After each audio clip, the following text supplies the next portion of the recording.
Good morning everyone, কেমন আছো তোমরা? আশা করি তোমরা খুব ভালো আছো।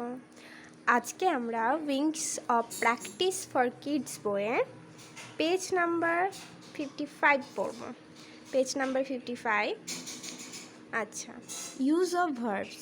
আমরা আগের দিন পাস্ট টেন্স পড়েছিলাম, পাস্ট ইনডিফিনাইট টেন্স পড়েছিলাম। আজ আমরা ফিউচার ইনডিফিনাইট টেন্স পড়ব। দেখো, ফিউচার ইনডিফিনাইট টেন্স অর্থাৎ সাধারণ ভবিষ্যৎকাল। ফিউচার ইনডিফিনাইট টেন্সকে বলা হয় সাধারণ ভবিষ্যৎকাল।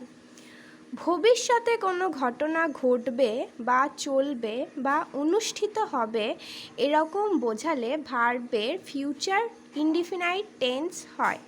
মানে ধরো কোনো ঘটনা ভবিষ্যতে ঘটবে, আগে ঘটেনি বা এখনও ঘটছে না, কোনো এককালে ঘটবে, কখনো ঘটবে, চলবে, অনুষ্ঠিত হবে, এরকম যখন বোঝাবে তখন ফিউচার ইনডিফিনাইট টেন্স হবে।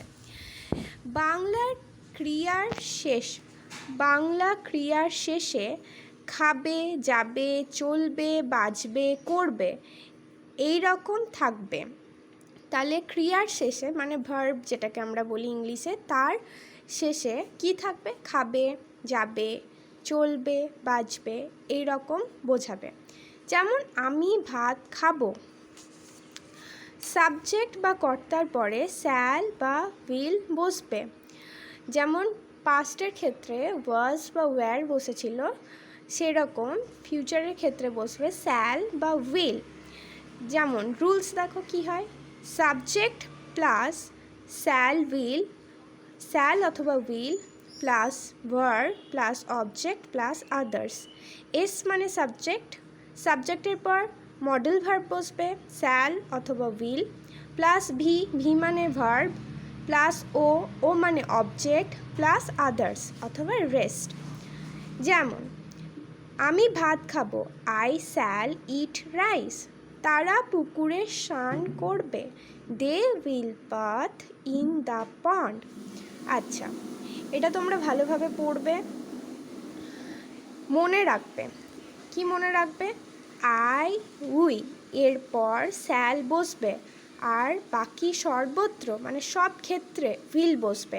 তাহলে কেবলমাত্র সাবজেক্ট যখন আই অথবা উই থাকবে তখনই তারপরে শ্যাল বসে, এবং এই দুটি ছাড়া যখন সব ক্ষেত্রে সর্বত্র ক্ষেত্রে কি বসবে? উইল বসবে। এখানে অভ্যাসের জন্য কিছু ওয়ার্কশিট দেওয়া হয়েছে। যেমন দেখো, fill in the blanks with shall will. Shall এবং উইল দিয়ে শূন্যস্থান পূরণ করতে হবে। আমি দুটো করে দিয়েছি, তোমরা দেখতে পাবে। We dash go to market. এখানে বলা আছে আই অথবা উই এর পর শ্যাল বসে। যেমন এখানে কি আছে? উই আছে, তাহলে উই এর পর শ্যাল বসেছে। We shall go to market. আমরা বাজারে যাব। They dash come here today. They will come here today. তারা আজ এখানে আসবে। ঠিক এইভাবে I dash buy a doll. আয়ের পর কি বসবে? শ্যাল না উইল, সেটা বসাবে। You dash sell rice. You এর পর কি বসবে? যেটা বসবে সেটা বসাবে। Lata dash dance on the stage. লতার পর কি বসবে সেটা বসাবে। আমি দুটো করে দিয়েছি, ঠিক সেইভাবেই তোমরা বাকিটা করবে। 1 থেকে 10 পর্যন্ত করে নেবে বইয়ে। আমি এর ফটো তুলে দিয়ে দেব তোমাদের, আর তার সাথে এটা তোমরা ভালোভাবে পড়বে এবং বুঝবে।